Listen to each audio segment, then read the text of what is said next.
السلام عليكم اصدقائي، نتمنى نلقاكم في احسن الاحوال. اليوم ان شاء الله في هذا الفيديو غنتعرفوا على واحد المنتوج اللي سميتو بلوك سكور ولا مصباح الطوارئ. شنو هو بلوك سكور ولا مصباح الطوارئ؟ هو جهاز كيخدم من اوتوماتيكمون فاش كتقطع الضوء ديالو كيحافظنا على الاضاءه في المكان. شوفوا الخصائص التقنيه ديالو.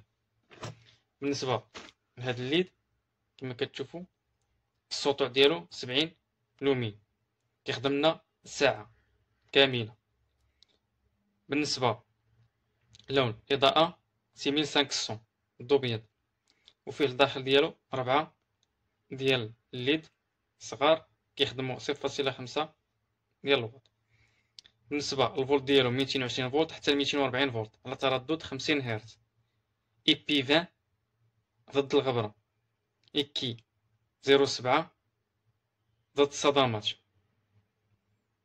طريقه الاستعمال ديالو كلك تستعملوه في الحيط ولا في السقف. بالنسبه لاماكن الاستعمال مثلا في الجامع، سبيطارات، مكاتب، شركات.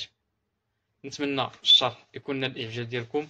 ما تنساوش دائما الاشتراك والاشتراك في القناه باش ديما ان شاء الله يوصلك الجديد. شكرا للجميع.